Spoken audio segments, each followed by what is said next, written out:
गांव की जिठानी। शांति अपने दो बेटों अर्नव और आरुष के साथ शांति से जीवन बिता रही थी। लेकिन शांति के पति सोहन से उसकी कभी कभार थोड़ी अनबन हो जाती थी।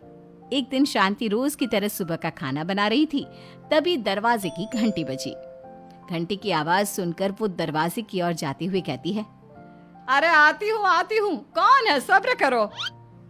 शांति दरवाजा खोलती है तो देखती है कि उसके जेठ मोहनदास सामने खड़े होते हैं। वो सक पकाकर अपना घूंघट करती है और पैर छूकर कहती है, आइए आइए जेठ जी। कैसी हो शांति? जी मैं तो बिल्कुल ठीक हूँ, सब आपकी मेहरबानी है भाई साहब। शांति और मोहनदास की बातें सुनकर शांति का पति सोहन और उसके दोनों बेटे बाहर आ जाते हैं। अरे भैया राम राम, कैसे हो आप? राम राम भाई। अरे शांति, ऐसे खड़ी खड़ी क्या देख रही हो? चाय कॉफी कुछ लेकर आओ, भैया आए हैं। शांति तेजी से रसोई की ओर आगे बढ़ती हुए कहती है, अरे मेरी माँ, गेट खोलने के चक्कर में मेरे तो चावल ही जल गए। वो दौड़ी दौड़ी रसोई में जाती है और देखती है कि सारे चावल जल गए हैं। वो दोबारा चावल बनाने में लग जाती है। इतने में सोहन आवाज लगाता है, अरे शांति, तुम्हारे चावल का रोना खत्म हो गया हो तो चाय ले आओ। जी लाती हूँ अभी। शांति जल्दी जल्दी चाय बनाती है और मोहनदास को चाय देती है। सब एक दूसरे की खैर खबर पूछते हुए चाय पीते हैं। चाय खत्म होती ही मोहनदास शांति की ओर देखते हुए मजाक में कहते हैं, शांति, अब तुम्हारी चाय में दम नहीं रहा, अब हमें चाय बनाने वाली बदलनी पड़ेगी। ये कैसे मुमकिन होगा जेठ जी? घर और बाहर का सारा काम मुझे ही करना पड़ता है और कभी कभी जल्दी जल्दी के चक्कर में काम बिगड़ जाते हैं, जैसे आज चावल जल गए। अरे इसी का तो हल लेकर आया हूँ। मैंने रिश्ता देखा है अर्नव और आरुष के लिए।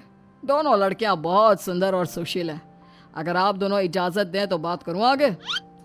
सोहन और शांति रिश्ते की बात सुनकर कहते हैं, अब ठीक है, बात चलाइए ना भैया, पर पहले लड़की के बारे में कुछ बताइए तो सही। हाँ हाँ भाई साहब, लड़की कैसी है, परिवार कैसा है, कहाँ के रहने वाले हैं? देखो, परिवार तो बहुत अच्छा है, पर वे दोनों लोग बहुत गरीब हैं। दहेज में कुछ मिलेगा नहीं। अरे हमें दहेज में कुछ चाहिए भी नहीं, बस लड़की संस्कारी होनी चाहिए। एक लड़की तो पढ़ी लिखी है और शहर की रहने वाली है, पर दूसरी अपनी गरीबी की वजह से पढ़ न सकी और गांव में रहती है। लेकिन दोनों है बहुत खूबसूरत। अगर तुम सबको देखते ही पसंद ना आ जाए तो मेरा नाम बदल देना।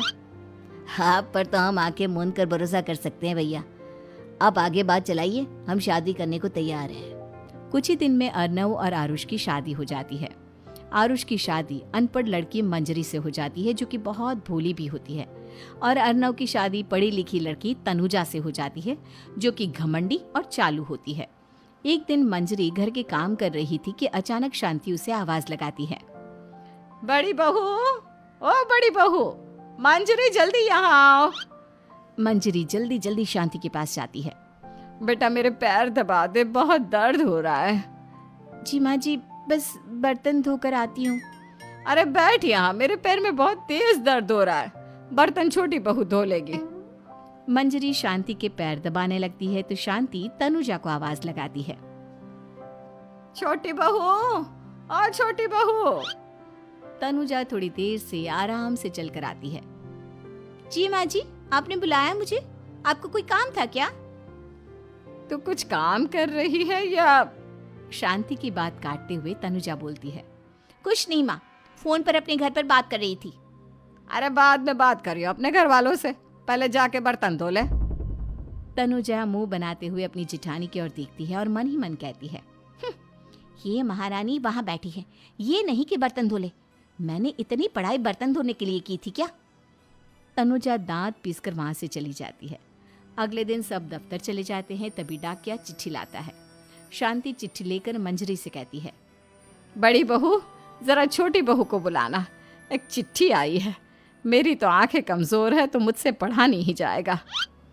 मंजरी तनुजा के पास जाकर कहती है, तनुजा, तुम्हें माँ जी बुला रही हैं। मुझ पर हुक्म मत चलाओ, काम बताओ काम। अरे मैंने तुम पर कहाँ हुक्म चलाया, और हुक्म चला भी दूंगी तो क्या हुआ? तुम तो मेरी छोटी बहन की तरह हो ना। तुम जैसी अनपढ़, जाहिल और गांव की गवार मेरी बहन नहीं हो सकती। बेचारी मंजरी तनुजा की बात सुनकर अपना सा मुंह लेकर रह गई।